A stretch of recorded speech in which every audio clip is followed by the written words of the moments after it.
Phone tapping కేసులో దోషులకు శిక్ష పడాలి. తెలంగాణ జాగృతి అధ్యక్షురాలు కవిత సంచలన వ్యాఖ్యలు. సిట్ విచారణలో ఏం జరిగిందో కేసీఆర్ చెప్తారని అనుకుంటున్నా.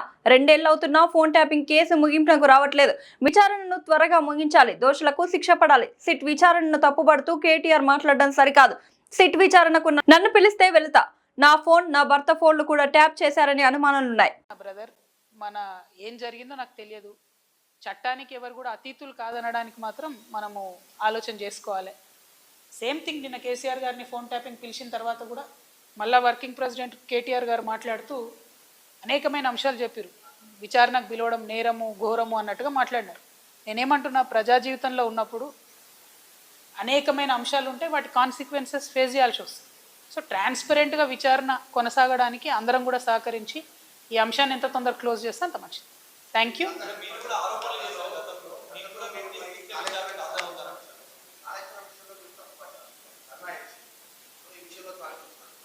నేనేం తప్పు పట్టట్లే. నేనేమంటున్నా, వారు మాట్లాడిన మాటలు చూడండి. ఎట్లా అయితే మంచోడైనా చెడ్డోడైనా మేము చెప్పిన వాళ్ళకే ఓటేయాలన్నారో, అసలు మమ్మల్ని విచారణకే పిలవద్దు అన్నట్టు మాట్లాడుతున్నాం.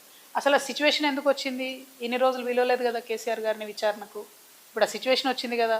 ఆ సిచ్యువేషన్ ఎందుకు వచ్చిందో ఇప్పటికన్నా అంతర్గతంగా వాళ్ళు పరిశీలన చేసుకోవాలి. 1, 2, ఒకవేళ పిలిచిండ్రు అనుకోండి విచారణకు, పోక తప్పదు. ఇప్పుడు రేపు నన్ను పిలిచినా పోతా. నన్ను కూడా అప్పుడు ఈడీ సిబిఐ పిలిస్తే పోతే కదా. నేను చేసినా నేరం చేయలేదా అనేటటువంటిది నేను చేయలేదని నా మనసుకు తెలుసు, కానీ అది ప్రూవ్ అవ్వాలి కదా. ఇప్పుడు కూడా అదే జరుగుతుంది. సో చట్టానికి అందరం కూడా సహకరించాలి. పిలిచినప్పుడు పోతాం.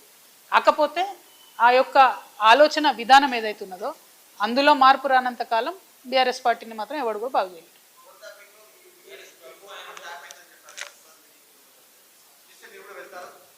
తప్పకుండా చట్టానికి సహకరిస్తాం కదా. చట్టానికి సహకరించకుండా ఎందుకుంటాం? వెళ్తాం. ఓన్లీ థింగ్ నేనేమంటున్నా అంటే, కాంగ్రెస్ గవర్నమెంట్ గుంటనక్కగతోని కంప్లీట్గా మ్యాచ్ ఫిక్సింగ్లు ఉన్నారు కాబట్టి వాళ్ళు దీన్ని కంక్లూడ్ చేయరు. నిజమైన నేరస్తులు బయటకు వస్తారని నేను అనుకుంటలేను. ఏదో టైంపాస్ చేసి ఇప్పుడు మున్సిపల్ ఎన్నికలు 10-11 రోజులు హడావుడి చేసి వదిలేస్తారేమో అనేటటువంటి ఆలోచన నాకున్నది.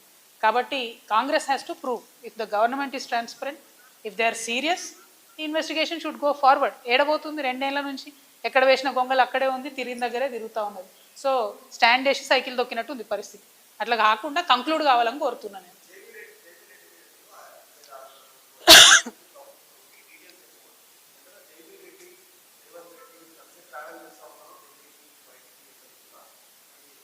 అంటే జైవీర్ రెడ్డి గారు, రేవంత్ రెడ్డి గారు ఎంత క్లోజ్ అన్నది నాకు తెలియదు, నాకు అనవసరం కూడా. పాయింట్ ఏంటంటే, వారు బాధ్యత కలిగినటువంటి ఎమ్మెల్యేగా ఉన్నారు కాబట్టి వారి కంపెనీ నుండి 5,600 crores ఇన్వెస్ట్మెంట్ ప్లెడ్జ్ చేసిండ్రు ఇలా. సో వేరే కంపెనీలాగా ఇది కూడా ఉట్టిగా టైంపాస్ ప్లెడ్జా, సీరియస్ ప్లెడ్జా? వారు చెప్పాలి, ప్రభుత్వం చెప్పాలని నేను అడుగుతున్నాను. మిగతా కంపెనీస్ మేము చెప్పినటువంటి ఇప్పుడు చూపించిన